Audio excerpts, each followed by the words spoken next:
Good morning students. அடுத்து நம்ம பார்க்க போகிறது பயிற்சி கணக்கில் 6வது கணக்கு. இங்கே என்னெல்லாம் கொடுத்துருக்குறாங்க அப்படின்னு பாரு.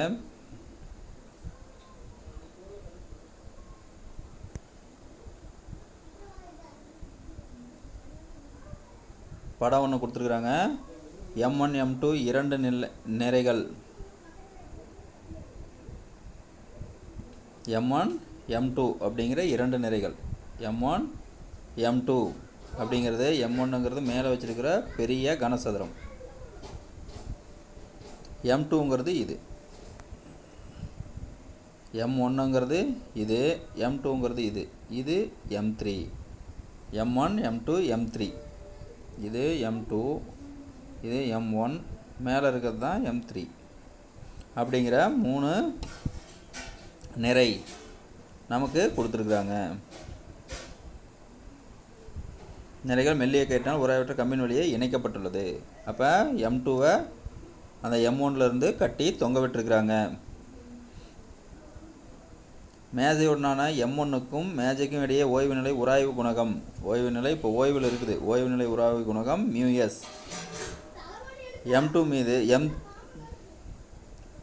M1 மீது வைத்திருக்கக்கூடிய அந்த சிறிய நிறை M1 மீது என்ன வச்சுருக்குது? மேலே டேபிள் மேலே இது M1ங்கிற நிறை, மேலே இருக்கிறது M3, இங்கே கட்டி தொங்க விட்டுருக்கிறது M2.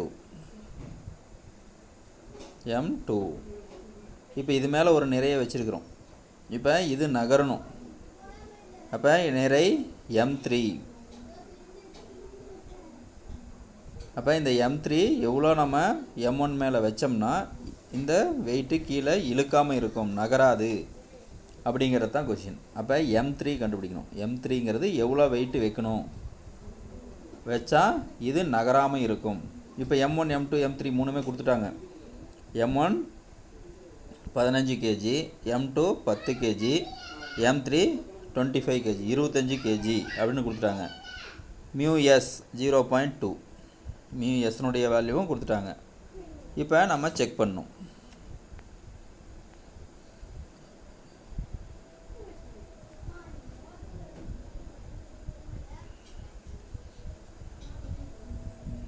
என்னெல்லாம் நம்ம கொடுத்துருக்காங்க? M1 15 kg, M2 10 kg, M3 25 kg, μsங்கிறது 0.2 இதெல்லாம் கொடுத்துட்டாங்க. அப்போ நமக்கு டென்ஷன் நடுவில் கட்டி தொங்க விட்ருக்குறாங்க. அந்த டென்ஷன் T = ma. இப்போ கீழே இருக்கிற நிறை என்னது? M2. கயிறு கட்டி தொங்க விட்ருக்குது. இங்கே இருக்கிறது M2 நிறை. இங்கே இருக்கக்கூடியது டென்ஷன், கயிறு தான் இழுத்துக்கிட்டு இருக்குது. அப்போ இது கீழ் நோக்கி இருக்கும், இது மேல் நோக்கி இருக்கும். அப்போ ரெண்டும் ஈக்குவலாக இருக்கும். T = M2a. இது ஃபஸ்ட் ஈக்குவேஷன். அடுத்தது T, இந்த கயிறு இழுக்குது. இப்போ இப்படி கயிறு இழுக்குது. இது ரோலிங். இது மேலே வச்சு தான் இந்த கப்பியில் கீழே தொங்க விட்ருக்குது. இங்கே இருக்கக்கூடிய டென்ஷன் இது M2, இதையும் எடுத்துக்கிறோம். இப்போ இது M1 M3. இப்போ இது ரெண்டும் சேர்ந்த மாஸ் இந்த டென்ஷனுக்கு ஈக்குவலாக இருக்கும். அப்போ T = M1 + M3a. அங்கே மாஸ் T = ma தான். அந்த எம்ங்கிறது என்ன இருக்குது? 2 மாஸ் இருக்குது. M1 M + M3a. அதோட இது நகர்றப்ப இது அப்படி தொங்கிட்டு இருக்குது. இங்கே கிராவிடேஷனில் தொங்கிட்டு இருக்குது. ஆனால் இது நகர்றப்ப இங்கே ஒரு ஃப்ரிக்ஷன், நகர்றப்ப ஒரு ஃப்ரிக்ஷனை ஏற்படுத்தும், ஒரு உராய்வை ஏற்படுத்தும். இது நகர்ந்துச்சுன்னா ஒரு உராய்வை ஏற்படுத்தும். நகர்றதுக்கு முன்னாடி ஒரு உராய்வில் தான் இருக்குது, சார்பு இயக்கத்தில் இருக்குது அப்படிங்கிறது நம்ம முன்னாடியே பார்த்துருக்குறோம். அப்போ இங்கே ஸ்டாட்டிக் ஃப்ரிக்ஷன், நிலையான உராய்வு ms 0.2ன்னு அவங்க கொடுத்துருக்குறாங்க. அப்போ அதுவும் அதோட சேரும். அப்போ மாசு, ஸ்டாட்டிக் ஃப்ரிக்ஷன், அப்புறம் a ஆக்சலரேஷன், இதெல்லாம் சேர்ந்தது இந்த டென்ஷனில் இருக்கும், மேலே இருக்கிற கயிற்றுல. இப்போ ரெண்டும் டென்ஷன். அப்போ ரெண்டு டென்ஷனையும் ஈக்குவல் பண்ணோம். M1 + M3 μs a = M2a. ஏவும் ஏவும் கேன்சல் ஆயிரும். மீதி M1 + M3 இந்த பக்கம் வச்சுன்னா M2 / μs. அப்போ M3 மட்டும்தான் வேணும். M2 - μs இந்த பக்கம் போச்சுன்னா -1. Minus m1. அப்போ இந்த m1ங்கிறது மைனஸ் m1. அப்போ m3 மேலே m2ங்கிறது 10 kg. m2ங்கிறது 10 kg. மியூஎஸ்னுடைய வேல்யூ 0.2 மைனஸ் என்னது m1. m1ங்கிறது 15 kg. 15 எவ்வளோ வருது? இதை அடித்தோம்னா 50 மைனஸ் 15 35 kg. அப்போ m3 மேலே வைக்கக்கூடியது 25 kg இருக்குது. அப்போ இதை 35 kg-ஆக ஆக்கணும்னா இது நகராது. இப்போ நகரும். இப்போ 35 kg-ஆக இருந்தால் நகராது. இப்போ நகருது அப்படின்னு அர்த்தம். அப்போ m3 = 35 kg. இது 6th கொஷின். அடுத்தது 7th கொஷின்.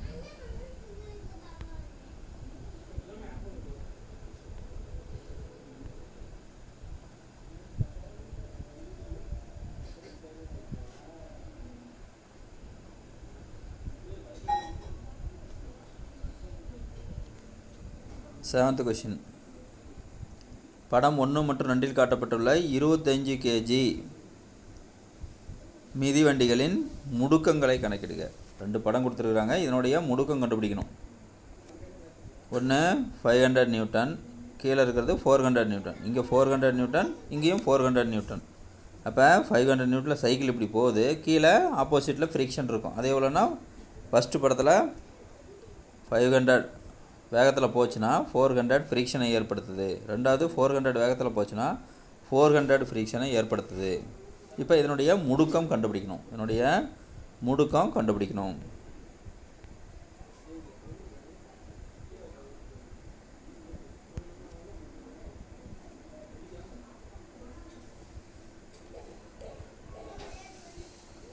நமக்கு பொதுவான ஃபார்முலா F = ma. இதை ஃபஸ்ட்டு படத்துக்கு நம்ம யூஸ் பண்ணுறோம். F = ma. அப்போ ஃபஸ்ட்டு படம் ஃபோர்ஸு = ma.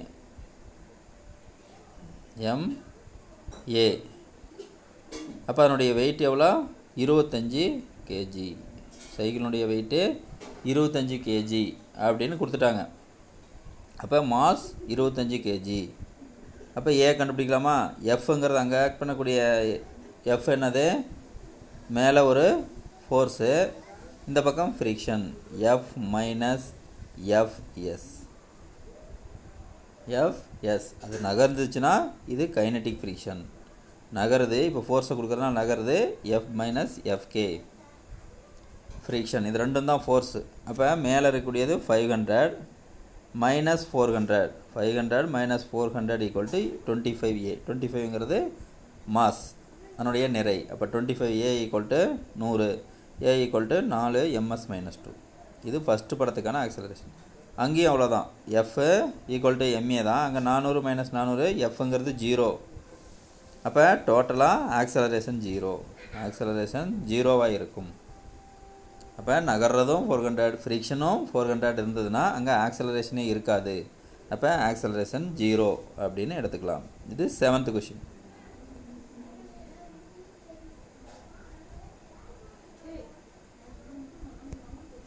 அடுத்து 8th கொஷின். படத்தில் காட்டப்பட்டுள்ள கவனிற்கு கல்லெறி கருவி. கவன் அப்படின்னா வில்லு, நம்ம பார்த்துருக்குறோம். லாமி தேற்றத்தை பயன்படுத்தி இழுகயிற்றின் இழுவிசையை காண்க. லாமி தேற்றத்தை பயன்படுத்தி டென்ஷன் கண்டுபிடிக்கணும், இழுவிசை கண்டுபிடிக்கணும். அதை இழுக்கிறோம், அதனுடைய இழுவிசையை கண்டுபிடிக்கணும். மீதி இருக்கிறதெல்லாம் அவங்க படத்தில் கொடுத்துட்டாங்க. அதனுடைய இழுவிசை மட்டும் கண்டுபிடிக்கணும் லாமி தேற்றத்தை பயன்படுத்தி. இங்கே பாருங்கள், வில்லு கொடுத்துருக்குறாங்க. வில்லில் இருக்கக்கூடிய படம் இது. இப்படி இழுக்கிறோம், இது டென்ஷன். அப்போ வில்லை இங்கே இழுக்கிறப்ப அதனுடைய டென்ஷன் அது T, 2T.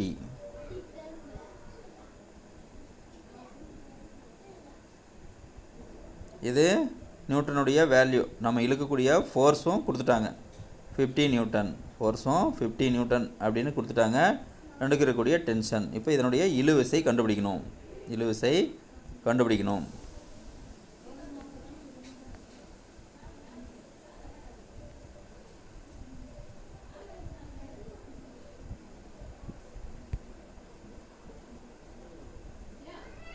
இப்போ அங்கே இருக்கக்கூடிய படம் இழுவிசை. லாமி தேற்றத்தை பயன்படுத்துகிறோம். இப்படி தான் இருக்குது. இந்த கல்லை இப்படி இழுக்கிறோம், ரெண்டு பக்கமும் டி தீட்டா ஆங்கிளில் ரெண்டு பக்கமும் டீங்கிறது இருக்குது, 2t cos தீட்டா. இது லாமி தேற்றத்துக்கான படம். இப்போ t minus sine 180 minus theta, t minus sine 180 minus theta equal to mg sine 2 theta அப்படிங்கிற ஃபார்முலா லாமி தேற்றத்திலேயே இருக்குது. லாமி தேற்றத்திலேயே இருக்குது. அப்போ t ஈக்குவல் டு எஃப் ஃபோர்ஸுக்கு ஈக்குவலாக இருக்கும். அப்போ t by sine 2 theta, t by sine theta, t by sine theta equal to தான் இது. ஃபார்முலாவில் முன்னாடி t பை சைன் தீட்டான்னு இருக்கும். அப்போ t by sine theta equal to t by sine 180 minus theta, t by 180 theta, அதுதான் mg divide by t equal to mg. Sine 180 minus theta sine theta, இங்கே ஒரு sine theta, ரெண்டும் சேர்ந்து sine 2 theta, sine 2 theta. அப்போ t by sine theta equal to mg. மாசுங்கிறது 50, மாசுங்கிறது அந்த இழுக்கக்கூடிய force 50.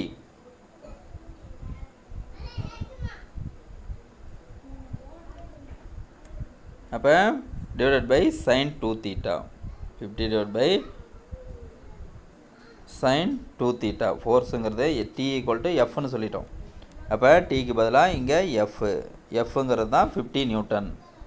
t equal to F. அப்போ டீக்கு பதிலாக F divide by sine 2 theta, t equal to எம்ஜியா, t ஈக்குவல் டு எஃப்.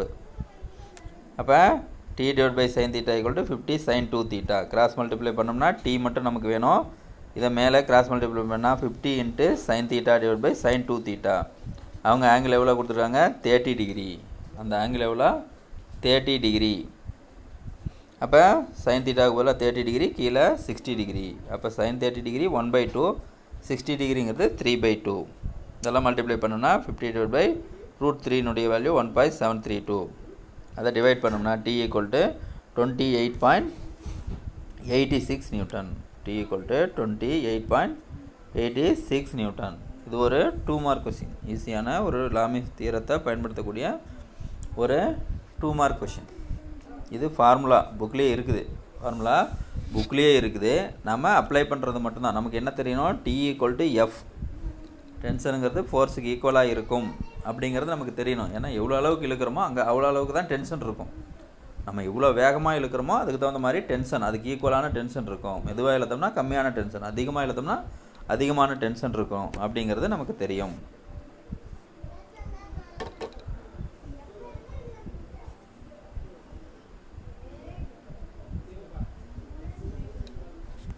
அடுத்தது 9வது கொஸ்டின். 1 மீட்டர் நீளமுள்ள 2 kg நிறையுள்ள கல் ஒன்று. 1 மீட்டர் நீளமுள்ள கயிறு, 1 மீட்டர் நீளமுள்ள 2 kg நிறையுள்ள கல் ஒன்று.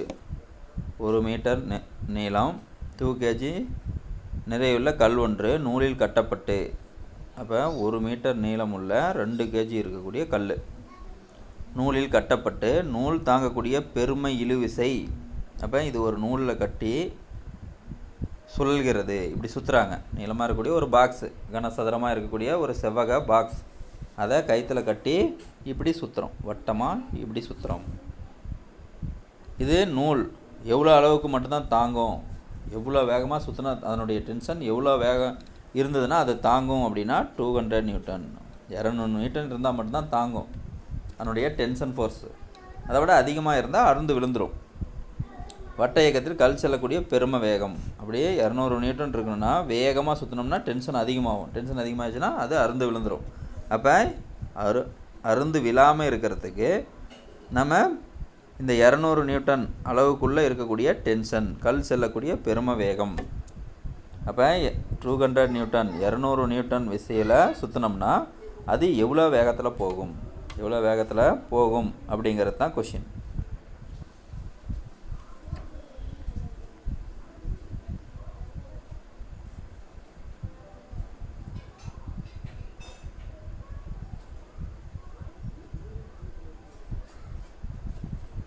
இப்போ ஃபோர்ஸ்னுடைய ஆவரேஜ், இது ஒரு 1 மார்க் கொஷின். ஃபோர்ஸ்னுடைய ஆவரேஜுக்கான formula delta P divided by delta T. Delta பிங்கிறது 0.8 இன்ட்டு 12 டெல்டா பி. அப்போ என்னெல்லாம் கொடுத்துருக்குறாங்க? 1 மீட்டர். 1 மீட்டர். அந்த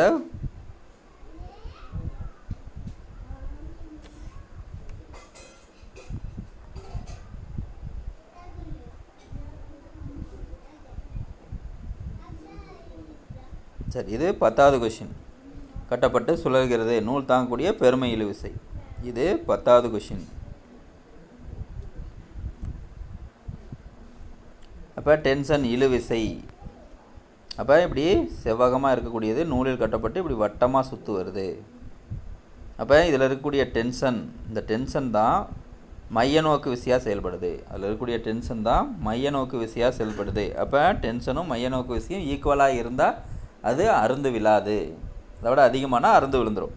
அப்போ T = mv²/r. T எவ்வளோ?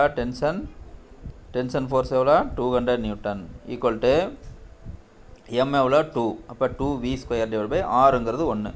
என்னுடைய டிஸ்டன்ஸ் எவ்வளோ? 1. அப்போ v²ங்கிறது 100. கீழே வந்துச்சுன்னா 2ம் 200 அடிச்சிட்டோம்னா 100. அப்போ v² = 100, v = 10 ms - 1. அப்போ அது எவ்வளோ வேகத்தில் சுற்றணும்? 10 ms - 1ங்கிற வேகத்தில் சுற்றுது. அது 10 ms - 1ங்கிற வேகத்தில் சுற்றுது அப்படின்னு தெரிஞ்சுக்கலாம். இது ஒரு 2 மார்க் கொஷின். அதுக்கு முன்னாடி 9th கொஷின். 9th கொஷினுங்கிறது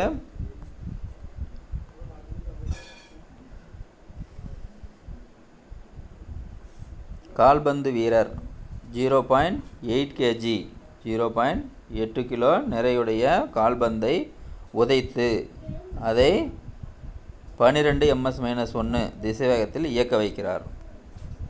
ஒரு பந்து, இதனுடைய வெயிட் எவ்வளோனா 0.8 kg. இது என்ன பண்ணுறாரு? இவர் உதைக்கிறாரு. எவ்வளோ வேகத்தில்? இதை உதைச்சதுக்கப்புறம் அது எவ்வளோ வேகத்தில் போகுது? 12 ms-1 திசைவேகத்தில் இயங்க வைக்கிறார். ஒரு ஃபோர்ஸை கொடுத்து அதை இயங்க வைக்கிறார். வினாடியில் 60ல் 1 நேரமே பந்தை உதைத்தார். அவர் எவ்வளோ நேரம் அந்த பந்தை உதைச்சார் அப்படின்னா 60ல் 1 மட்டும்தான். Tங்கிறது 60ல் 1 உதைக்கிறார் எனில் அப்பகுதியின் மீது அவர் செலுத்திய சராசரி விசை. அப்போ இவ்வளோ நேரத்தில் அது மேலே கொடுத்த விசை, நம்ம ஒரு புறவிசையை கொடுத்து தான் அதை இங்கேருந்து இங்கே இயக்கிறோம். அப்போ கொடுத்தக்கூடிய விசை, சராசரி விசை எவ்வளோ அப்படிங்கிறது தான் கொஷின். இது ஒரு 1 மார்க் கொஷின். பாரு, எஃப் ஆவரேஜ் நமக்கு formula F average = delta P / delta T. அப்போ பிங்கிறது மொமெண்டம், பி = mv. எம்மும் கொடுத்துருக்குறாங்க, வியும் கொடுத்துட்டாங்க. mv / எவ்வளோ டைமு? 1/60 டைம். டெல்டா டிங்கிறது எவ்வளோனா 1/60 டைம். அப்போ 576 நியூட்டன். அப்போ நம்ம கொடுக்கக்கூடிய ஃபோர்ஸ் எவ்வளோனா 576 நியூட்டன். ஃபோர்ஸை கொடுத்து அவர் 0.8 kg இருக்கக்கூடிய அந்த கல்லை 12 ms-1ங்கிற வேகத்தில் இயக்க வைக்கிறார். அப்போ அவர் கொடுத்த அந்த கல்லை 12 ms-1ங்கிற வேகத்தில் இயக்கிறதுக்கு அவர் கொடுத்த ஃபோர்ஸ் எவ்வளோன்னா 576 நியூட்டன், 576 நியூட்டன்.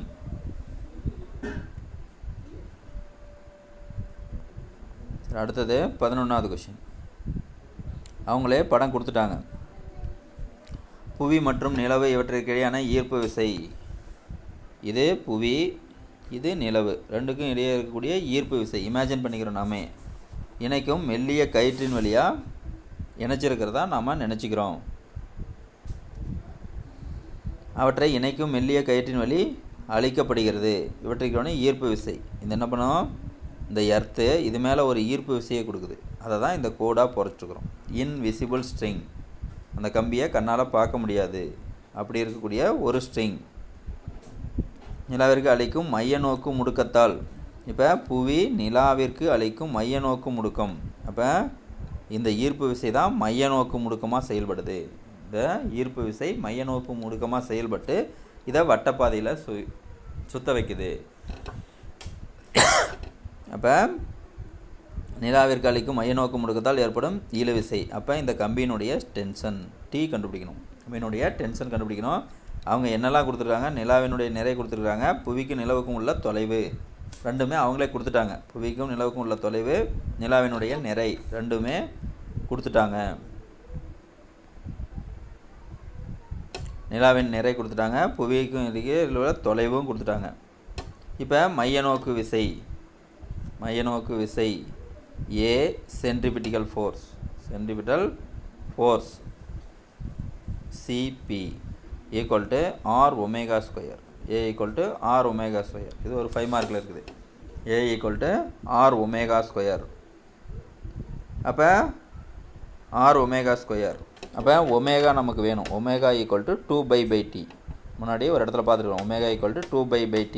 இப்போ ஒமேகா ஸ்கொயர் வேணும். அப்போ 4π² டிவைடட் பை t ஸ்கொயர். அப்போ ஆறுங்கிறது நமக்கு தெரியும். ஆறால் அதை மல்டிப்ளை பண்ணிக்கலாம். அப்போ 2π/t A equal to 4π² t square into R. Omega square R. இப்போ கொண்டு வந்து சப்ஸ்டியூட் பண்ணுறோம்.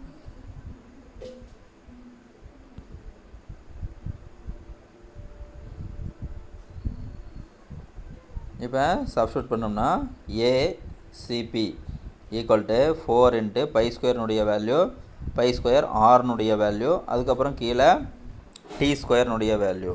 டி எவ்வளோ, நிலா எவ்வளோ நாளில் சுற்றி வரும்? ஒரு நாள். அப்போ 27.3 இன்ட்டு 24 இன்ட்டு 60 இன்ட்டு 60 அவங்க கொடுத்துருக்குற வேல்யூ. டி ஸ்கொயருங்கிறது 27.3 24 60 இன்ட்டு 60 ஸ்கொயர். எல்லாம் ஸ்கொயர் பண்ணால் 2.7 இன்ட்டு 10⁻³ ms-2ங்கிற முடுக்கம் நமக்கு கிடைக்குது. அப்போ T equal to MA. T equal to tension தான் நமக்கு வேணும். T equal to MA. இந்த ஏங்கிறது சென்ட்ரிபியூட்டல் ஃபோர்ஸ். அப்போ ஏ நம்ம கண்டுபிடிச்சிருக்கிறோம். எம்ங்கிற மாஸ் அவங்க கொடுத்துட்டாங்க. ரெண்டையும் மல்டிப்ளை பண்ணோம்னா டி நமக்கு கிடைக்கும். அப்போ அந்த ஸ்ட்ரிங்கினுடைய டென்ஷன் அப்படின்னா 2 × 10⁻20 நியூட்டன். 2 × 10⁻20 நியூட்டன். அதுதான் அந்த டென்ஷன். அடுத்த கொஷின்லேயும் டி தான் கண்டுபிடிக்கிறோம். அடுத்த கொஷினில் டி தான் கண்டுபிடிக்கிறோம்.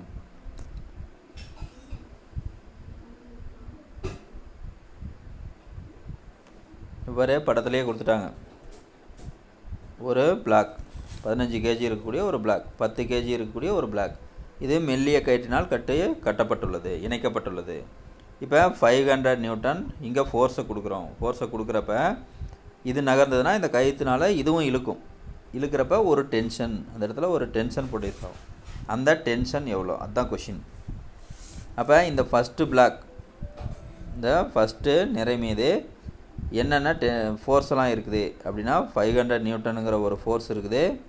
அதுக்கப்புறம் 50 kg மாஸ், 50 kg இருக்கக்கூடிய மாஸில் இது ஒன்று இருக்குது. அதுக்கப்புறம் டென்ஷன் ஃபோர்ஸ், நடுவில் இருக்கக்கூடிய டென்ஷன் ஃபோர்ஸ், இது வரைக்கும் அப்படி எடுத்துக்கலாம். இப்போ இதோடு சேர்ந்தது நடுவுலையும் ஒரு டென்ஷன் இருக்கும். 500 நியூட்டன், 15 kgக்கு இதெல்லாம் இருக்குது, 10 kgக்கு இதெல்லாம் இருக்குது, இதெல்லாம் இருக்குது. அப்போ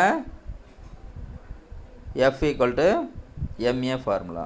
இங்கே Fங்கிறது ரெண்டு ஃபோர்ஸ், டென்ஷன் ஃபோர்ஸும் இருக்குது, நம்ம கொடுக்கக்கூடிய எக்ஸ்டர்னல் ஃபோர்ஸும் இருக்குது. அப்போ 500 - T, ரெண்டும் ஆப்போசிட்டில் இருக்கும். ரெண்டு ஃபோர்ஸ் இருக்குது. 500 - T, 500 - T. அப்போ இதை இப்படி இழுத்தோம்னா டென்ஷன் ஆப்போசிட்டில் கொடுக்கும். டென்ஷனுங்கிறது ஆப்போசிட்டில், நம்ம அதே லைனில் வருது அப்படின்னு எடுத்துக்கூடாது. டென்ஷனுங்கிறது எப்போவுமே அதுக்கு ஆப்போசிட்டாக இருக்கும். கயிற்று இழுத்தோம்னா டென்ஷன் அதுக்கு ஆப்போசிட்டாக மேல் நோக்கி போகும். அப்போ ஒன்று ப்ளஸ்ஸு ஒன்று மைனஸ். அப்போ ஃபோர்ஸு -T = MA. எம்ங்கிறது எவ்வளோ? 15A. F - T = 15A. Fங்கிறது 500. இப்போ 500 - T = 15A. T அடுத்ததில் பார்த்தீங்கன்னா T மட்டும்தான் இருக்குது. T = 10A. T = 10A. ரெண்டு ஈக்குவேஷன், ரெண்டுக்கும் ரெண்டு ஈக்குவேஷன். அப்போ 500A 10A = 15A ஃபஸ்ட் ஈக்குவேஷனில். அப்போ 500 = இந்த 10 அந்த பக்கம் போச்சுன்னா இந்த 15ஓடு சேர்த்து 25A. இப்போ A = கீழே டிவைட் பண்ணோம்னா 20 ms-. இதை கொண்டு போய் ரெண்டாவது ஈக்குவேஷனில் சப்ஸ்டியூட் பண்ணுறோம். 10க்கு 20ன்னு சப்ஸ்டியூட் பண்ணோம்னா T = 200 நியூட்டன். T = 200 Newton. இது ஒரு 2 மார்க். T = 200 நியூட்டனுங்கிற ஒரு 2 மார்க். சரி, அடுத்தது ஒரு தியரி கொஷின், கான்செப்டல் கொஷின். கொஷின் என்ன கொடுத்துருக்கான்னு பாரு.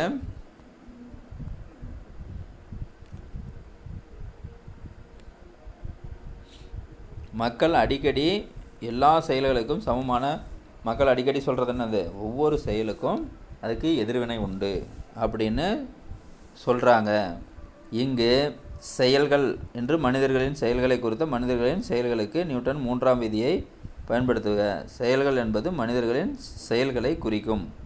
மனிதர் செயல்களுக்கு பயன்படுத்துவது சரியா, மனிதனுடைய செயல்களுக்கு பயன்படுத்துவது சரியா, இங்கே 3ஆம் விதியை பயன்படுத்தணும்.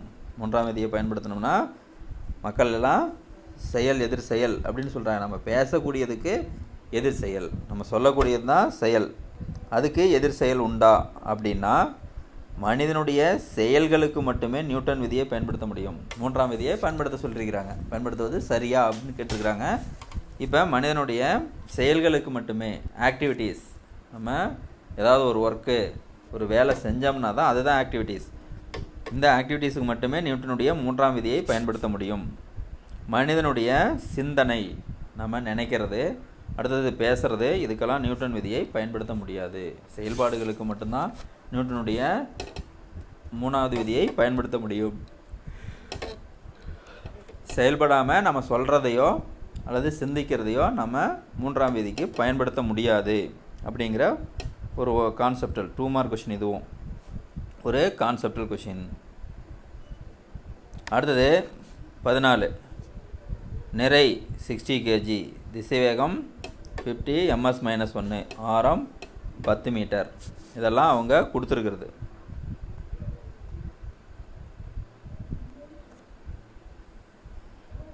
கொஷினில் பார்த்து 10 மீட்டர் வளைவு ஆரம் கொண்ட வட்ட வடிவ சாலையில், அதனுடைய ஆரம் 10 மீட்டர் இருக்கக்கூடிய ஒரு வட்ட வடிவ சாலையில் செல்லும் கார் 50 ms- திசை வேகத்தில் வளைகிறது. அது எவ்வளோ வேகத்தில் போகுது, 50 ms-1 அப்படிங்கிற திசை வேகத்தில் வளைகிறது. அவ்வளோ வேகத்தில் வளையுது. 10 மீட்டர் வளைவு ஆரம் கொண்ட, அதனுடைய ஆரம் 6 இருக்கக்கூடிய ரோட்டில் கார் 50 ms-1ங்கிற வேகத்தில் வளையுது. அப்போ அந்த காருக்குள்ளே உட்காந்துருக்கிறவர் 60 kg வெயிட் இருக்கக்கூடிய ஒருத்தர் உட்காந்துருக்கிறாரு. மனிதர் உணரும் மைய விலக்கு விசை. அவர் என்ன பண்ணுவார், வெளிநோக்கி சாய்வார். அப்போ அந்த விலக்கு விசையை கண்டுபிடி. நம்ம விலக்கு விசைக்கான ஃபார்முலா தெரியும், முன்னே என்ன பார்த்தோமோ அதே மாதிரி mv²r தான் அதனுடைய ஃபார்முலாவும். mv²/r.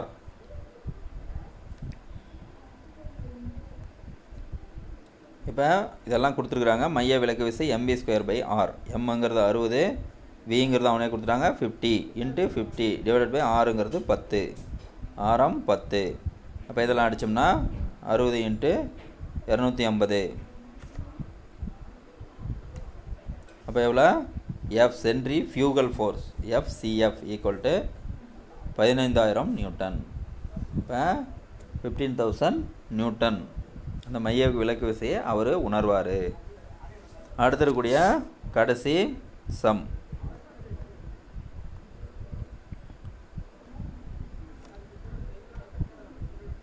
தரையில் கிடைத்தளமாக வைக்கப்பட்டுள்ள கம்பு. இது பாரு, ஒரு படம் வரையலாம். தரையில் இப்படி கிடைத்தளமாக வச்சுருக்குது. கீழே ஒரு ஸ்டிக்கு வச்சுருக்குது. 10 மீட்டர் தொலைவில் உள்ள நபர், நம்ம இங்கே நிற்கிறோம். நமக்கு இருக்கக்கூடிய டிஸ்டன்ஸ் எவ்வளோன்னா 10 மீட்டர். 10 மீட்டர் டிஸ்டன்ஸ் இருக்கக்கூடிய ஒருத்தர் எவ்வளோ கேஜி, 0.5 kg இருக்கக்கூடிய ஒரு கல். 0.5 kg அப்படின்னா அரை கிலோ இருக்கக்கூடிய கல்லை 10 மீட்டர் தொலைவில் இருந்து அந்த ஸ்டிக்கு மேலே எரியிறார். அந்த குச்சி மேலே அவர் எரியிறாரு. படுமாறி வீசி எரியத்தடும் சிறும திசைவேகம் காண்க. அது போய் எவ்வளோ வேகத்தில் எரிஞ்சால் அது மேலே போய் படும். அதுதான் கொஷின். எவ்வளோ வேகத்தில் எரிஞ்சால் அந்த 5 kg அரை கிலோ இருக்கக்கூடிய கல் 10 மீட்டர் தூரத்தில் இருக்கக்கூடிய அந்த ஸ்டிக்கு மேலே போய் விழும் அப்படிங்கிறது கொடுத்துருக்காங்க. இங்கே என்னெல்லாம் கொடுத்துருக்காங்க, உராய்வு குணகம், இயக்க உராய்வு குணகம் 0.7, அது மட்டும் தான் கொடுத்துருக்காங்க. இயக்க உராய்வு குணகம் 0.7, அது நகருது. அதனால் இயக்க உராய்வு குணகம், நம்ம இயக்க உராய்வு குணகம் வேணும்னா நம்மளை அந்த ஸ்டிக்கு மேலே கல்லை தூக்கி போடக்கூடாது. எப்படி வேணும், உருட்டி விடணும். உருட்டி விடணும். அப்போ எப்போ போய் எந்த வேகத்தில் போட்டால் அது போய் அது மேலே மோதும், அது மேலே போய் மோதும். உருட்டி விடணும், மேலே தூக்கி போடக்கூடாது, உருட்டி விடணும். அப்போ தான் கீழே உராய்வோடு போகுது. அப்போ இயக்க உராய்வு. அப்போ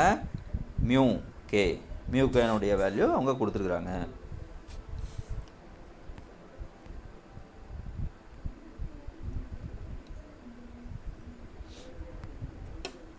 இப்போ வேலை, அங்கே நம்ம செஞ்ச வேலை, நம்ம கொடுக்கக்கூடிய ஃபோர்ஸு இன்ட்டு தொலைவு. நம்ம எவ்வளோ தூரத்துக்கு அந்த ஃபோர்ஸை கொடுத்தோம், எவ்வளோ தூரத்துக்கு அந்த ஃபோர்ஸை கொடுத்தோம். நம்ம ஒரு ஃபோர்ஸை கொடுத்து தான் அந்த குண்டை அங்கே எரிய முடியும். ஃபோர்ஸு இன்ட்டு எவ்வளோ தூரத்துக்கு நகருது, ஃபோர்ஸ் இன்ட்டு தொலைவு ஈக்குவல் டு இயக்க ஆற்றல். அது எதுக்கு ஈக்குவலாக இருக்கும், நம்ம அது போய் மோதுறதுக்கான இயக்க ஆற்றலுக்கு ஈக்குவலாக இருக்கும். அப்போ நம்ம விசை F ஈக்குவல் டு MA, இங்கே கிராவிடேஷனல், இங்கே எர்த்தில் தான் நடக்குது, அதனால் MAவுக்கு பதிலாக mg, F ஈக்குவல் டு MAவுக்கு பதிலாக mg. அதுக்கு இல்லாமல் கைனட்டிக் ஃப்ரிக்ஷன் மியூகேவும் இருக்குது. அதுக்கப்புறம் டிஸ்டன்ஸு நம்ம எஸ்ன்னு எடுத்துக்கிறோம், எக்ஸு இல்லைன்னா எஸ்ன்னு எடுத்துக்கலாம். ஈக்குவல் டு இயக்க ஆற்றல் ஆஃப் mv², இயக்க ஆற்றல் ஆஃப் mv². இப்போ எம்மும் கீழே கொண்டு வந்தோன்னா கேன்சல் ஆயிரும். அப்போ v² மட்டும் இருந்ததுன்னா 2 μk GS, 2 μk GS. v வேணும்னா அதில் ரூட் ஆயிரும். இப்போ ரூட்டுக்குள்ளே அதனுடைய வேல்யூலாம் 2 இன்ட்டு μk கொடுத்துருக்குறாங்க 0.7, g நமக்கு தெரியும் 9.8, s டிஸ்டன்ஸ் 10 மீட்டர் டிஸ்டன்ஸ் தான் அந்த ஸ்டிக்கை கொண்டு போய் வைக்கிறோம் 10. அது ரூட் எடுத்தோம்னா 137.2. அதை வெளியில் எடுத்தோம்னா v ஈக்குவல் டு 11.71 ms-1. லாகில் ஈஸியாக அந்த ரூட்டை வெளியில் எடுக்கலாம். அப்படி எடுத்து போட்டோம்னா வெளியில் எடுத்தோம்னா 11.71 ms-1. அப்போ இவ்வளோ வேகத்தில் போட்டால் அந்த 1/2 கிலோ கல் அந்த ஸ்டிக்கு மேலே உருட்டி விட்டா, போட்டான்னு சொல்லக்கூடாது, உருட்டி விட்டா, இவ்வளோ வேகத்தில் அந்த கல்லை உருட்டி விட்டோம்னா அந்த ஸ்டிக் மேலே போய் மோதும். இதோட 3rd லெசன் முடிஞ்சது. இதில் 5 மார்க்கும் கம்மியாக இருக்கும், அதனால் ஈஸியாக படிச்சிக்கலாம். 2 மார்க்கும் சின்னதாக இருக்கும். 2 மார்க்கு சின்னதாக இருக்கக்கூடிய கான்செப்டுவல் கொஷின் மாதிரி ஃபார்முலாவை அப்ளை பண்ணதையும் வர மாதிரி இருக்கும். அதனால் இதையும் கரெக்டாக பார்த்துக்கோங்க. அடுத்து நம்ம பார்க்க போகிறது 4th லெசன். அடுத்து பார்க்க போகிறது 4th லெசன். 4th லெசன் என்னது, வேலை, ஆற்றல், திறன், work, energy and power. Work, energy and power, இதுதான் பார்க்க போகிறோம். அடுத்து இருக்கக்கூடியது ஒர்க்கு, எனர்ஜி அண்டு பவர், வேலை, ஆற்றல் மற்றும் திறன். வேலை செய்கிறதுக்கு என்ன வேணும், ஆற்றல் வேணும். ஆற்றல் வேணும்னா அதுக்கு திறன் இருக்கணும். ஆற்றல் மட்டும் இருந்தால் போதும், அதுக்கு திறன் வேணும். இப்போ வண்டி ஓடணுன்னா அதுக்கு ஆற்றல் தேவை. அந்த ஆற்றல் எங்கே இருக்குது, பெட்ரோல்லேருந்து கிடைக்குது, அதுதான் திறன். வண்டி ஓடணும், அப்போ வண்டி வேலை செய்கிறது தான் ஓடுறது. ஓடணுன்னா அதுக்கு ஆற்றல் வேணும். ஆற்றலுங்கிறது அது செய்யக்கூடிய ஒர்க்கு, வேலை செய்கிறோம், அதுக்கு எனர்ஜி வேணும். அந்த எனர்ஜி எங்கேருந்து கிடைக்குது, திறன். அந்த எனர்ஜி எங்கேருந்து கிடைக்குது, பெட்ரோல்லேருந்து கிடைக்குது. அப்போ இன்ஜினு அங்கே ஒர்க் ஆகணும் அப்படின்னா வண்டி நகருது, அதுக்கு இன்ஜின் ஒர்க் ஆகணும், அது ஆற்றல். அந்த ஆற்றல் எங்கே கிடைக்குது, பெட்ரோல்லேருந்து கிடைக்குது. அப்போ அந்த வேலை, ஆற்றல் மற்றும் திறன், இதை பற்றி தான் அடுத்ததில் பார்க்க போகிறோம். நார்மலாக இதனுடைய இன்ட்ரடக்ஷன், அறிமுகம். அன்றாட வாழ்வில் வேலை என்ற சொல் பலதரப்பட்ட தருணங்களில் பயன்படுகிறது. வேலைங்கிற சொல்லை நம்ம நிறையா தடவை பயன்படுத்துகிறோம். அந்த வேலை செய்ய, இந்த வேலை செய்ய அப்படிங்கிற மாதிரி நிறைய இடத்துல பயன்படுத்துகிறோம். இது உடல் சார்ந்த வேலை. இப்போ உடல் சார்ந்த வேலை அப்படின்னா நம்ம உடம்புனால் செய்யக்கூடிய வேலை அப்படின்னு இருக்குது. அடுத்தது மனம் சார்ந்த வேலை, உள்ளுக்குள்ளேயே யோசிக்கிறது, சொல்லி கொடுக்கறது, இந்த மாதிரி இருக்கக்கூடியதெல்லாம் மனம் சார்ந்த வேலை. இப்படிங்கிற 2 வேலை இருக்குது. அப்போ நாம் எதை மட்டும்தான் இங்கே பார்க்குறோம் அப்படின்னா உடல் சார்ந்த வேலை. இயற்பியலில் நம்ம உடல் சார்ந்த வேலையை நம்ம எடுத்துக்கிறோம். ஒரு பொருள் மீது செலுத்தப்பட்ட விசை அதனை இடம்பெறச் செய்தால் விசையினால் வேலை செய்யப்படுகிறது. ஒரு பொருள் ஒரு ஃபோர்ஸை கொடுத்து இதை நகர்த்துகிறோம், அப்போ இது ஒரு வேலை. விசையை கொடுத்து இதை நகர்த்துறது ஒரு வேலை அப்படிங்கிறது தான் இயற்பியலில் எடுத்துக்க போகிறோம். அதாவது வேலை செய்வதற்கான திறன், ஆற்றல். அப்போ இந்த ஃபோர்ஸை கொடுக்கறதுக்கான திறன், நமக்கு திறன் இருக்கணும். 500 நியூட்டன் ஃபோர்ஸை கொடுக்குறோம் அப்படின்னா அதுக்கான திறன் இருந்தால் தான் நம்மளால் கொடுக்க முடியும். பெரிய கல்லை மெதுவாக தள்ளினா தள்ள முடியாது, அதை வேகமாக தள்ளினா தான் தள்ள முடியும். அப்போ அந்த அளவுக்கு திறன் நம்மக்கிட்ட இருக்கணும். அப்போ அதுக்கான திறன் ஆற்றல் என வரையறுக்கப்படுகிறது. எனவே வேலையும் ஆற்றலும் ஒத்த பரிணாமத்தை பெற்றுள்ளன. அதனால தான் வேலையும் ஆற்றல் ரெண்டும் ஒத்த பரிணாமம். நம்ம பரிணாம வாய்ப்பாடு பார்த்தோம், அதில் ஒற்றை பரிமாணத்தை பெற்றுள்ளன. இயற்பியலில் ஆற்றலானது இயந்திர ஆற்றல், மின் ஆற்றல், வெப்ப ஆற்றல், அணுக்கரு ஆற்றல் பல்வேறு வடிவங்களில் உள்ளன. ஆற்றல் பல வகைகளில் உள்ளது.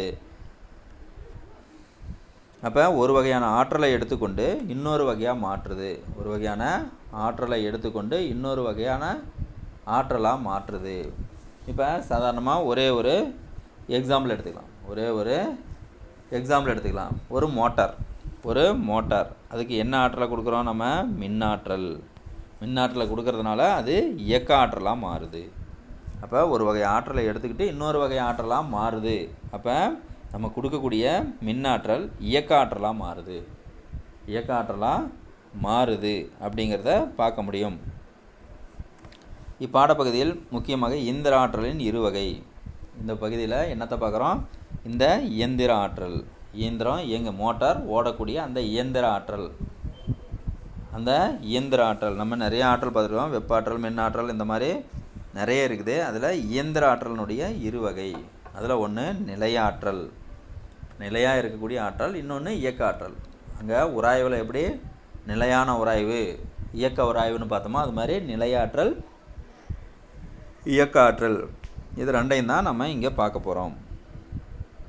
இயக்க ஆற்றல் மற்றும் நிலையாற்றல் ஆகியவற்றை காண்போம். அடுத்து விவாதிக்கப்பட இருப்பது வேலை செய்யும் வீதம் அல்லது ஆற்றல் வெளியிடப்படும் வீதம். ஆற்றல் எந்த வகையில் வெளிப்படுது, அதுதான் திறன். எந்த வகையில் வெளிப்படுது அப்படிங்கிறது தான் அதனுடைய திறன். கிரிக்கெட் விளையாட்டில் சக்தி வாய்ந்த அடி மட்டையால் பந்தை வேகமாக அடிப்பதை குறிக்கிறது. கிரிக்கெட் விளையாட்டில் ஒரு சக்தி வாய்ந்த அடி, கிரிக்கெட் விளையாட்டில் அடி என்பது மட்டையால் பந்தை வேகமாக அடிப்பதை குறிக்கிறது. இந்த பாடப்பகுதியான வேலை, ஆற்றல் மற்றும் திறன் ஆகிய 3 இயல் அளவுகள் அவற்றின் முக்கியத்துவம் குறித்த ஒரு நல்ல புரிதலை வளர்க்கும். இதுதான் இன்ட்ரடக்ஷன்.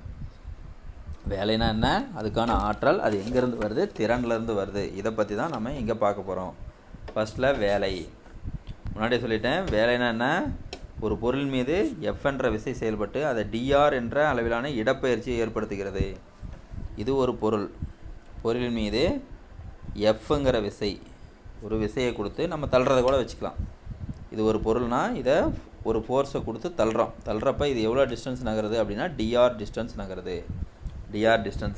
நகருது. அப்போ நம்ம இங்கே என்ன வேலை செய்யிருக்கிறோம்?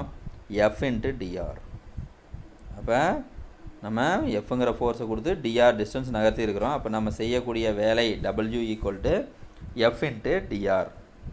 இதுவும் ஃபோர்ஸுங்கிறது வெக்டர், டிஸ்டன்ஸுங்கிறதும் வெக்டர். இப்போ W equal to F into DR. ரெண்டும் வெக்டரில் இருக்குது. இதை எப்படி எழுதலாம்? நம்ம ஏற்கனவே பார்த்துருக்குறோம். A dot A vector dot B vector.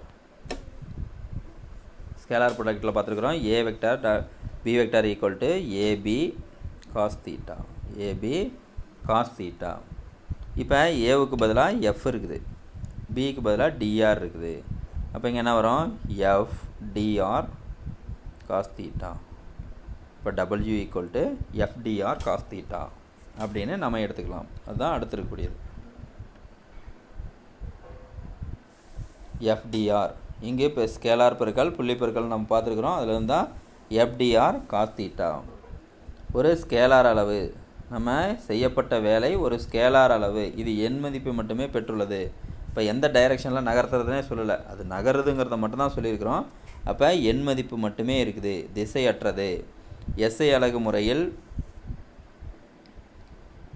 செய்யப்பட்ட வேலையின் அலகு ஜூல்.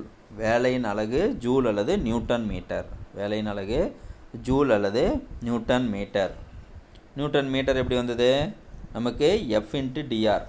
எஃப்ங்கிறது ஃபோர்ஸுக்கான நியூட்டன், டிஆருங்கிறது நகர்ந்த டிஸ்டன்ஸு, தொலைவுக்கு மீட்டர். அப்போ நியூட்டன் மீட்டர்னு சொல்லலாம், அதை நம்ம ஜூல்னு சொல்லலாம். இதனுடைய பரிணாம வாய்ப்பாடு ml square t minus 2. ml square t minus 2. வேலையினுடைய பரிமாண வாய்ப்பாடு ml ஸ்கொயர் t மைனஸ் 2 அப்படிங்கிறத எடுத்துக்கலாம். இதிலேருந்து வந்தது தான் ஸ்கேலார் பெருக்கல்ல FDR cos தீட்டா. இதனை படம் 4.2 பயன்படுத்தி கொள்ளலாம். இப்போ 4.2 இந்த ஒரு விசையை கொடுத்து இந்த பெட்டியை இழுக்கிறோம். எவ்வளோ ஆங்கிள் இழுக்கிறோம், நம்ம நின்றுட்டு இருக்கிறதுக்கும் அதுக்கு இருக்கக்கூடிய ஆங்கிள், இந்த பெட்டி நேராக வருது, பெட்டி இப்படி நேராக வருது. எவ்வளோ ஆங்கிளில், இந்த theta equal to F cos theta, இந்த தீட்டா ஆங்கிள் இழுக்கிறோம்.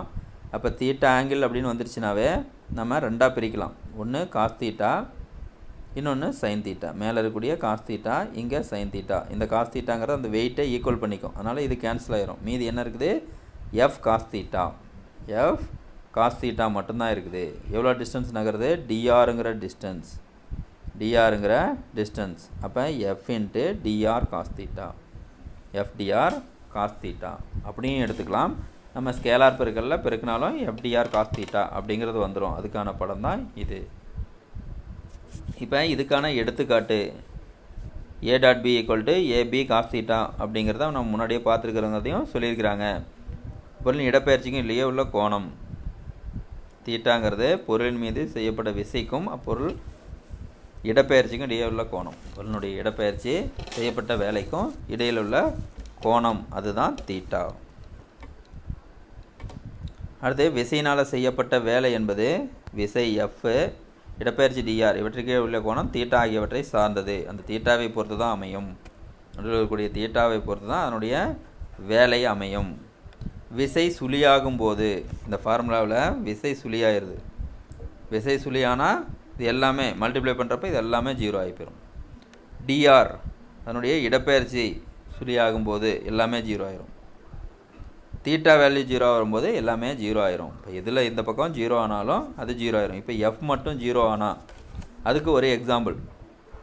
உராய்வற்ற கிடைத்தல பரப்பில் மாறா திசைவேகத்தில் நகரும் ஒரு பொருள், உராய்வே இல்லை, உராய்வு இல்லாத மாறா திசைவேகத்தில் நகரும் ஒரு பொருள் தொடர்ந்து இயங்கி கொண்டே இருக்கும்.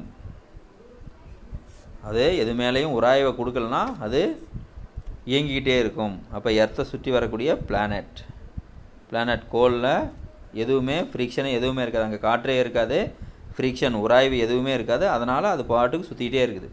அது பாட்டுக்கு ஒரு பர்டிகுலர் வெலாசிட்டியில் போட்டோம்னா அது சுற்றிக்கிட்டே இருக்குது. இதை நம்ம பின்னாடி வரக்கூடிய லெசனில் எப்படிங்கிறத பார்ப்போம். அப்போ இது அதுக்கான எக்ஸாம்பிள். கிடைத்தல பரப்பில் மாறா திசை வேகம், இப்போ 10 ms -1னா அது 10 ms-1லேயே சுற்றிக்கிட்டு இருக்கும். மாறாத திசை வேகத்தில் இருந்ததுன்னா அது அப்படியே சுற்றிக்கிட்டு இருக்கும். F = 0ன்னா மாறாத திசை வேகம், அப்போ ஆக்சலரேஷன் 0. மாறாத திசை வேகம்னாவே அங்கே முடுக்கம் 0. இது ஒரு எக்ஸாம்பிள். ரெண்டாவது dr = 0, dr = 0. அப்போ நகர்ந்த தொலைவு 0, நமக்கு கொடுக்கக்கூடிய ஃபோர்ஸ் உண்மை, ஆனால் drங்கிறது 0. ஒரு பெரிய சுவரை என்ன பண்ணுறோம், நம்ம தள்ளுறோம், அப்போ ஃபோர்ஸை கொடுக்குறோம் அது மேலே, ஆனால் அதனுடைய இடப்பெயர்ச்சி என்னது, இதுதான் எக்ஸாம்பிள். ஒரு பெரிய சுவரை நம்ம தள்ளுறோம், அப்போ ஃபோர்ஸை கொடுத்துருக்குறோம். நம்ம நகராததுனால ஃபோர்ஸை கொடுக்கலன்னு கிடையாது, இப்போ ஃபோர்ஸை கொடுக்குறோம் ஆனால் நகரில். அப்போ dr = 0, அப்போ செய்யப்பட்ட வேலையும் 0, செய்யப்பட்ட வேலையும் 0.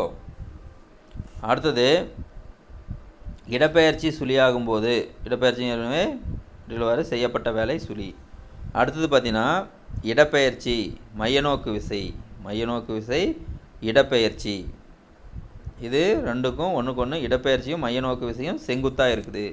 இந்த படத்தில் பார்த்தீங்கன்னா இடப்பெயர்ச்சி அதனுடைய ஃபோர்ஸ் mgங்கிற வெயிட்டு ரெண்டும் செங்குத்தாக இருக்குது, இதனால் செய்யப்பட்ட வேலை 0.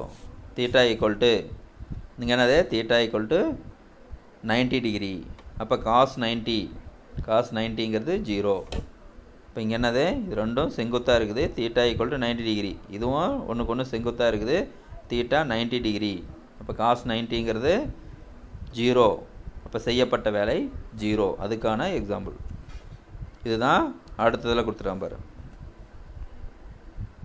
அப்போ செய்யப்பட்ட வேலை 0. ஒரு பொருளானது கிடைத்தல திசையில் வரும்போது புவியீர்ப்பு விசை mg பொருளின் மீது எதுவும் செய்யாது, ஏனெனில் அது இடப்பெயர்ச்சிக்கு செங்குத்தாக உள்ளது. இடப்பெயர்ச்சிக்கு செங்குத்தாக விசை இருந்ததுன்னா புவியீர்ப்பு விசை இடப்பெயர்ச்சிக்கு செங்குத்தாக இருக்கிறனால அதுவும் 0.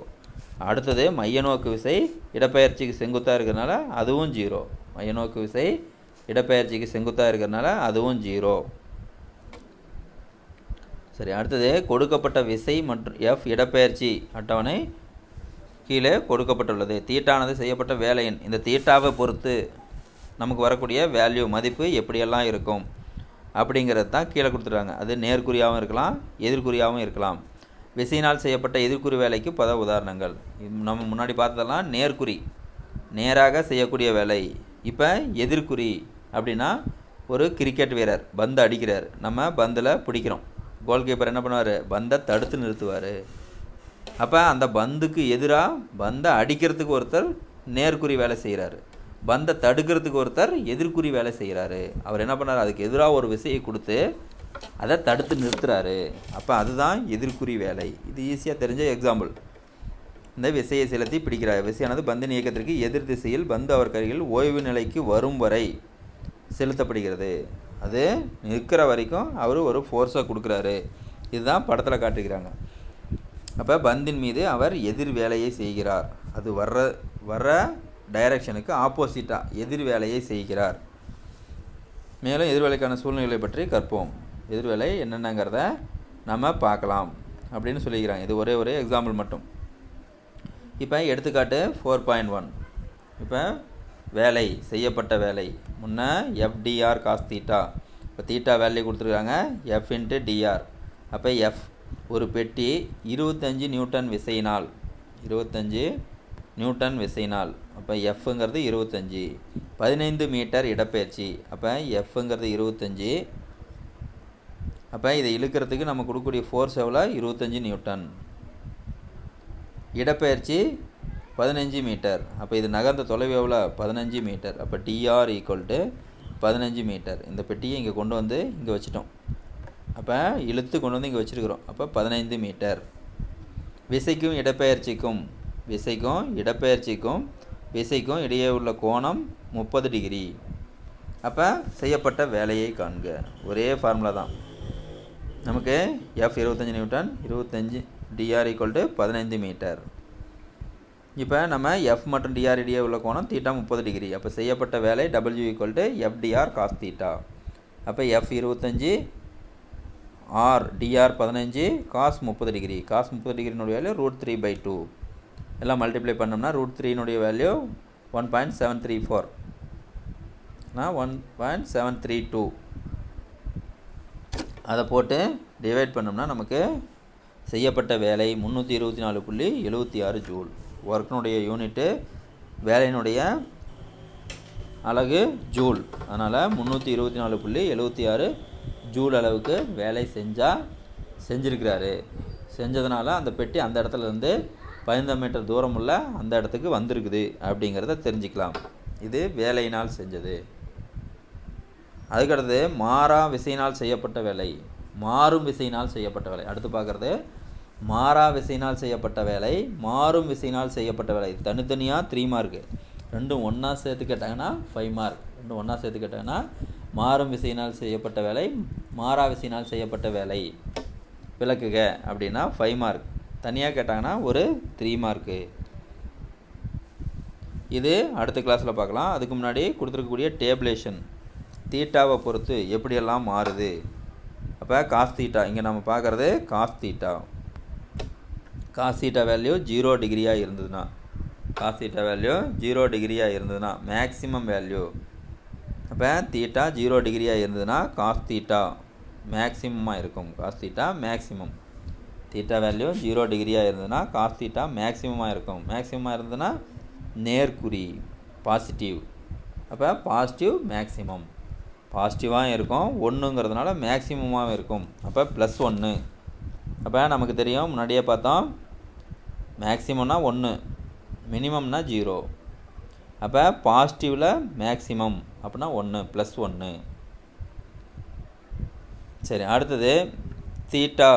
அந்த தீட்டா வந்து 0வை விட அதிகமாகவும் 90யை விட கம்மியாகவும். அப்போ 45 டிகிரி, 60 டிகிரி அப்படி இருந்ததுன்னா, 0வை விட அதிகமாக இருக்கணும், 15, 20 அப்படின்னு 90க்குள்ளே இருக்கணும். அதை விட அதிகமாகவும் இருந்ததுன்னா அதுக்கு பேர் குறுங்கோணம். அப்போ எப்படி இருக்கும்? இப்படி இருக்கணும், 90 டிகிரியாக இருக்காது. 90 டிகிரியை விட தீட்டா 30 டிகிரி 40 டிகிரி இப்படி இருக்கும். இப்படி இருந்ததுன்னா குறுங்கோணம். 90 விட அதிகமாக இருந்ததுன்னா இதுக்கு பேர் விரிகோணம். இதுதான் தீட்டா வேல்யூ. 120 130 அப்படி இருக்கக்கூடிய விரிகோணம். 90 டிகிரியாக இருந்ததுன்னா செங்கோணம். 90 டிகிரியாக இருந்ததுன்னா அது செங்கோணம் அப்படிங்கிறது நமக்கு தெரியும். இப்போ குறுங்கோணமாக இருந்ததுன்னா 0வை விட அதிகமாக இருக்கணும், 1 விட கம்மியாக இருக்கும். 1 விட கம்மியாக இருக்கும் காஸ் தீட்டா வேல்யூ. அப்படி இருந்ததுன்னா 1 தான் அதிகமாக இருக்கக்கூடியது. அப்போ நேர்குறியாக இருக்கும், ஆனால் மேக்ஸிமமாக இருக்காது. இப்போ காஸ் தீட்டாங்கிறது 1 இருக்கும், மேக்ஸிமம் இருக்காது. ஏன்னா 0விலேருந்து 1 வரைக்கும் இருக்குது. அப்போ அது நேர்குறி ப்ளஸ்ஸாக தான் இருக்கும், ஆனால் மேக்ஸிமமாக இருக்காது. 0விலேருந்து 1க்குள்ளே இருக்குது. அப்போ 0.7 0.8 0.9 அந்த மாதிரி இருக்கும். அப்போ அது நேர்குறியாக மட்டும்தான் இருக்கும். ப்ளஸ் 0.7 0.1 0.5 ப்ளஸ்ஸாக இருக்கும், ஆனால் அது 1 இருக்காது. 1 இருந்தால் தான் பெருமம். அடுத்து 90 டிகிரியாக இருந்ததுன்னா காஸ் 90 டிகிரிங்கிறது 0. காஸ் 90 டிகிரிங்கிறது 0வாக இருக்கும். அடுத்தது 90 விட அதிகமாக இருக்கும், 180 விட கம்மியாக இருக்கும். இப்போ விரிகோணம். 90 விட அதிகமாகவும் 180 விட கம்மியாக இருந்தால் அதுக்கு பேர் விரிகோணம். அப்போ 180 டிகிரினா -1.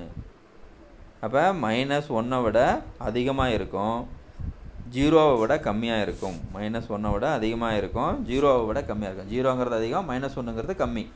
அப்போ 0வை விட கம்மியாக இருக்கும், -1 விட அதிகமாக இருக்கும். ரெண்டுக்கும் நடுவில் இருக்கும். அப்படி இருந்ததுன்னா -1 வர்றதுனால எதிர்குறி. 0விலேருந்து -1 வரைக்கும் இருக்குது. அப்போ மேக்ஸிமம்னு சொல்ல முடியாது.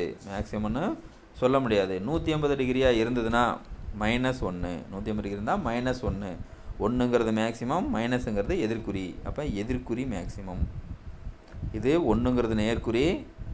0விலேருந்து 1 வரைக்கும் இருந்ததுன்னா பாசிட்டிவ் நேர்குறி மட்டும்தான். இது 1ங்கிறது நேர்குறி மேக்ஸிமம்.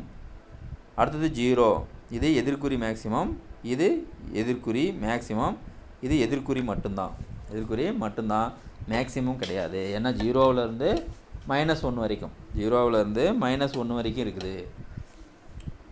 அது எப்படி இருக்குது? 0வை விட கம்மியாகவும் -1 விட அதிகமாகவும் இருக்குது. அப்படின்னா என்ன அர்த்தம்? 0விலேருந்து -1 வரைக்கும் இருக்குது. அப்போ நடுவில் வரக்கூடியது என்னவாக இருக்கும்? மைனஸாக தான் இருக்கும். ஏன்னா -0.1 -0.2 அந்த மாதிரி. அப்போ அது என்னவாக இருக்கும்? நெகட்டிவ் எதிர்குறியாக தான் இருக்கும். ஆனால் -1 மட்டும் இருந்ததுன்னா அது நமக்கு நேர்குறி எதிர்குறி பெருமமாக இருக்கும். சரி, அடுத்தது மாறும் விசையினால் செய்யப்பட்ட வேலை, மாறாத விசையினால் செய்யப்பட்ட வேலை அப்படிங்கிறத நம்ம அடுத்த கிளாஸில் பார்ப்போம்.